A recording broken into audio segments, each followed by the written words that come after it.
আসসালামু আলাইকুম সুপ্রিয় নবম দশম শ্রেণীর উচ্চতর গণিতের শিক্ষার্থীরা, আজকে আমি তোমাদের জন্য অনুশীলনী 2 এর উচ্চতর গণিতের অনুশীলনী 2 এর 7 জ সমস্যাটির সমাধান করব। তোমরা মনোযোগ দিয়ে অঙ্কটি দেখো। প্রথমে আমাদের 15x² - 24y² - 6z² + 2xy - zz + 94y এটা আছে। তাহলে এটাকে আমরা আগে বিন্যাস করব। এই যে 15x² + 2xy আর -xz এটা আলাদা লিখব, -24y² + 24yz -6z²। এখন এখান থেকে আমরা 15x² রেখে দিব, প্লাস এখান থেকে আমাদের x কমন গেলে আমাদের থাকে 2y - z,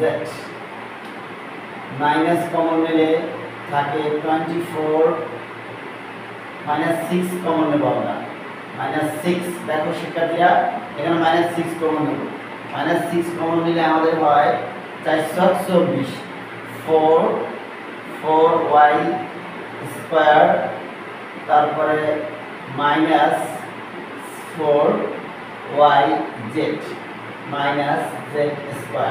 এগুলো শিক্ষার্থীরা দেখো আমরা এটা কমন নিলাম, 15x² + x * 2y - z -6। এখানে সেকেন্ড ব্র্যাকেট দেব, a ধরবো 2y হোল স্কয়ার -2 * 2y, তাহলে 2 × 4 আর b ধরবো তাহলে আমাদের z 4y। যেটা সবসময় 2a 2y হইলে তাহলে আমাদের z b কোনটা ধরবো, b ধরবো যেটা আমাদের বাকি থাকবে, যেমন 2 × 4 4y 4y 2 × 2 4y, আর বাকি থাকবে আমাদের z, এই zটা এখানে b ধরলাম।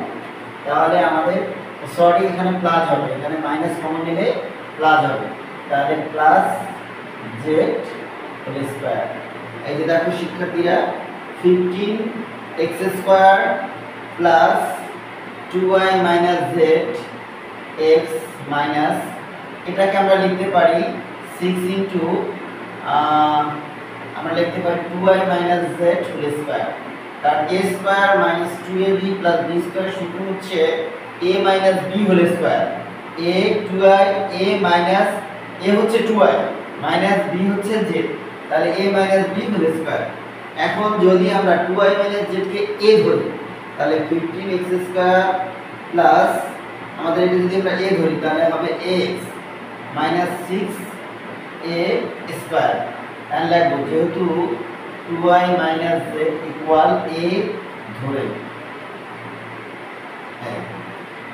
এখন 6 × 90, তাহলে এখন মিডলটার্মের নিয়ম হলো এইটা আর এইটা গুণ দেব, দুই পাশেটা গুণ দিব, 15 × 6 গুণ করলে 90 হয়, তাহলে 9 × 10 90।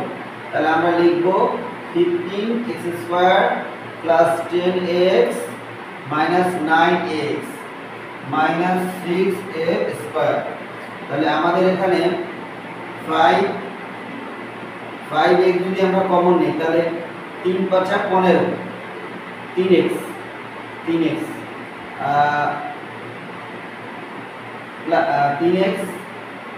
প্লাস এখানে যদি 10 দিয়ে 5 ভাগ করে 2x কাটা 2a 3x + 2a, আর এখান থেকে -3 যদি কমন নিই আর a যদি কমন নিই তাহলে 3x - প্লাস 3 × 6 2a। প্রিয় শিক্ষার্থীরা দেখো অঙ্কটি, তারপরে আমাদের হবে 3x + 2a আর হবে আমাদের 5x - 3y। দেখো শিক্ষার্থীরা, আমাদের 5x - 3a, এখন আমাদের মান বসাইলে হবে 3x + 2 এর মান হচ্ছে 2y - z। প্রিয় শিক্ষার্থীরা দেখো আমরা 2y - z মানে a ধরেছি, এখন a এর জায়গায় এটা লাগবে, তো তারপরে আমাদের কি হবে, এটা সেকেন্ড ব্র্যাকেট। এখন আমরা লিখব 5x - 3 এর জায়গায় লিখব 2y - z 2y - z তাহলে আমরা লিখব 3x প্লাস 2 গুণে কত 4y মাইনাস 2 সাথে z গুণ করলে 2z। এখন এই যে 5x মাইনাস 3 গুণে 6y আর মাইনাস প্লাস 3z। প্রিয় শিক্ষার্থীরা, এটাই হচ্ছে আমাদের উত্তর। তোমরা এখন এটা স্ক্রিনশট দাও। ধন্যবাদ। যদি তোমাদের আমার অঙ্ক ভালো লেগে থাকে তাহলে একটি সাবস্ক্রাইব করবে। সকলের সুস্থতা কামনা করছি।